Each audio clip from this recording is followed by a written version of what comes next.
Dati nung high school ako nakikita ko lang to sa kalsada gamit ng iba. Tapos uuwi akong nangangarap. Ilang beses kong tinatanong ang sarili ko, darating pa kaya ang araw na ako naman ang magkakameron nito? At eto na, hindi na pangarap kundi realidad na akin talaga.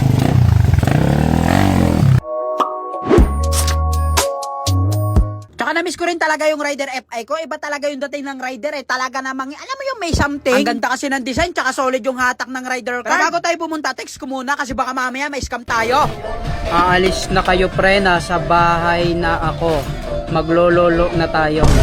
At alam nyo ba mga buddy, naghahain si Congressman Leandro ng batas na kung saan 10% na lang, imbis na 12% ang atin tax. Ayon sa kanya, makakadagdag daw ito ng 7,000 na kita bawat taon sa bawat pamilya. At si Congressman Leandro Legarda Libiste rin pala nag-inspection dito sa mga project dito sa amin sa flood control. Kung saan nga natagpuan na mas maliit yung mga sheet piles sa ginamit sa project na yon. At dahil nga dyan, napilitan ang aming congressman na gamitin ang sarili niyang pera para ipaayos sa mga palpak na project na ito. At sa ngayon nga, kakain muna tayo. Medyo nagutom kami, medyo malayo yung birahe natin kanina. Sabi ko kaya nananapak ako ng tindera pag walang lasa yung palambig, agad na naman kinuha yung powder tapos hinalo.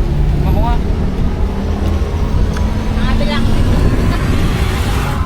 At eto nga pinapainit namin na kwek-kwek. Sa wakas, eto sobrang lamig na talaga. Tubad na. Pero pag uminit naman yan natin. Mainit nga. Hindi nga, baka mamaya pag uminit, malamig yan. Baka abutin tayo ng gabi dyan. At nakita ko nga may tinda pala sila ate na mangga. Saktong-sakto naman kasi nagke-crave talaga ako sa avocado ngayon. At eto nga talaga yung hinahanap ko mangga, yung medyo hinog na hilaw. Sayang lang talaga dahil walang alamang sila ate. Kaya umalis na kagad kami at pumunta kami dito sa pupuntahan natin. Nabibilhan natin ng rider card. Naalala ko tuloy, lagi ako nakatingin nun sa mga naka-rider kasi naka-rusi lang ako. Yung Korak ba na 110, yung kulay dilaw. Sabi ko talaga sa sarili ko nun, mabibili ko yan.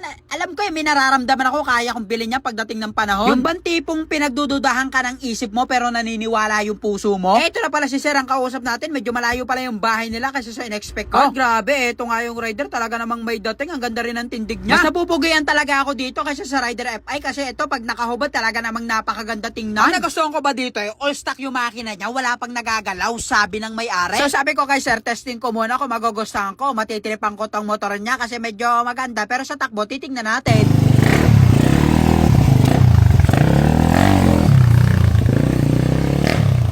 Oo nga naman, smooth nga naman ang takbo niya. Tsaka iba talaga pag rider ang dala-dala, isang pagkakamali mo lang, diretso punerarya. Siyempre, kailangan natin i-check lahat ng mga documents niya kung tama ba yung mga chassis number, tsaka mga engine number. At lahat naman na nakalagay dito, tama kung ano yung nakalagay na number, yun talaga. At kasama na rin dyan yung death certificate na may-ari. Ay, yung ano pala, yung deed of sale pala, nandyan na rin. Kaya wala na talagang problema, meron na rin dyan mga ID at kung ano man na kailangan, meron na rin pirma. At hindi rin nakalampas sa akin yung mga Christmas light niya kung okay pa ba, at lahat naman umiilaw, lahat gumagana. At ang maganda pa dyan, meron pala tong stock card, tsaka meron pang kicker na hindi nagagamit kasi nga naka-half shifter na. Meron din itong pairings kaya pinakabit ko na kay Kuya para naman pag uwi namin hindi kami mahirapan kasi sino magdadala niyan. Pero pag uwi namin ipapakalas ko rin yan kasi mas trip ko nga tong rider carb na hubad. Yung wala bang yung walang pairings kasi napaka-pogi niya para sa akin na tingnan. At syempre lagi salamat sa Panginoon sa lahat ng bagay na natatanggap ko, sa mga karanasan na nararanasan ko, sa mga mali ko nagagawa, sa mga tama. Maraming salamat po Lord. Wala kang tiwala sa sarili mo, magtiwala ka sa Kanya. Nasa Diyos ang awa, nasa tao ang gawa.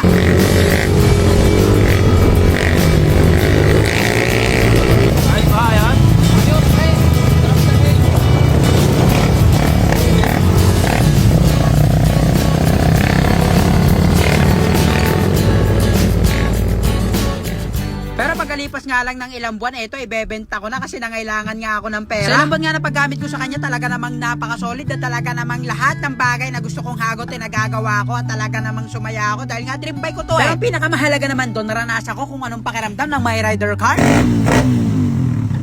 Uling tiga. Kumbaga may mga bagay talaga na daraan lang sa buhay natin. Pwedeng bagay, pwedeng tao, pero wala talagang permanente sa mundo kundi pagbabago. Kahit yung buhay natin hiram lang kaya dapat nasusulit natin.